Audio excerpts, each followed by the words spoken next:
আমার কাছে 5 তারিখের পরে এই নতুন বাংলাদেশে আমি যেটা দেখছি সেটি এমন যে ছাত্ররা যেখানে হাত দিচ্ছে সেটি বাস্তবায়ন হচ্ছে।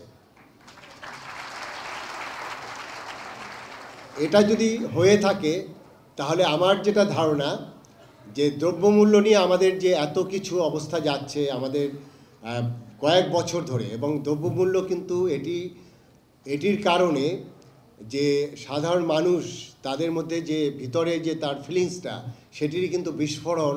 এটি কিন্তু 5 তারিখে এই বিস্ফোরণের কিন্তু একটি অংশ, আমি বলবো যে দ্রব্যমূল্য একটি বড় একটি কারণ। আমি আগে যখন একটি সরকারের অধীনে কাজ করেছি, আমরা কাজগুলো কিন্তু একইভাবে এখনও করছি।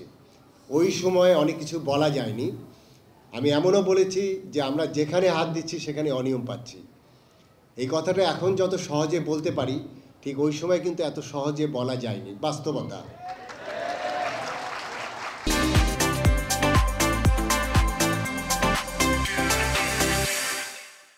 এই যে তোমাদের অদম্য শক্তি, এই অদম্য শক্তি দিয়ে ওই জায়গাগুলোতে আঘাত করতে হবে। সেই জায়গাগুলো কি?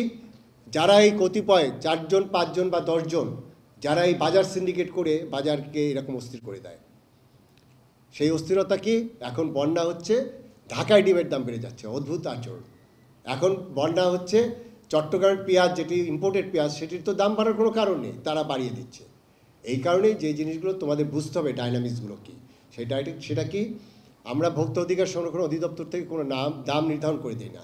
আমরা কি করি, যে কোনো প্রতিষ্ঠান যদি দাম নির্ধারণ করে দেয়, অলরেডি তোমাদের জানানো হয়েছে, আমরা শুধু বাণিজ্য মন্ত্রণালয় থেকে 2টো পণ্য, তেল এবং চিনির পিরিয়ডিক্যালি দাম নির্ধারণ করা হয়। এর বাইরে যেগুলো আছে সেটা অনেকটাই উন্মুক্ত। এর মধ্যে যেগুলো প্যাকেটজাত পণ্য আছে সেগুলো তো যারা রিফাইন করে, যারা এটা উৎপাদন করে, তারা একটা এমআরপি দেয়। বিদেশের থেকে ইম্পোর্ট যেটা আসে তারা ইম্পোর্টারেরই দাম নির্ধারণ করে। কিন্তু কথাটা হলো যে কোনো একটা অজুহাত দেখিয়ে যখন এই দামগুলো বেড়ে যায়, সেই জায়গাতেই সেই জায়গাগুলোকে আমাদের ভেঙে দিতে হবে। পরিবহনের চাঁদাবাজি ছিল, আমাদের কারওয়ান বাজারের চাঁদাবাজি ছিল। আমরা কি নিশ্চিতভাবে বলতে পারি যে সেই চাঁদাবাজি বন্ধ হয়ে গেছে? সেই চাঁদাবাজি আবার নতুন মোড়কে চলে আসছে।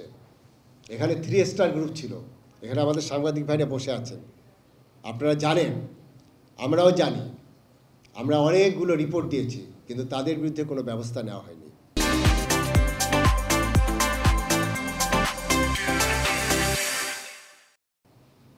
এবং আমরা এখনও অনেক রিপোর্ট দিব, কিন্তু তাদের বিরুদ্ধে যদি ব্যবস্থা না নেওয়া হয়, আমাদের যদি নতুন গ্রুপ 3 স্টারের জায়গায় যদি 4 স্টার গ্রুপ আসে, তাহলে আমি তো দ্রব্যমূল্য নিয়ন্ত্রণ করতে পারবো না।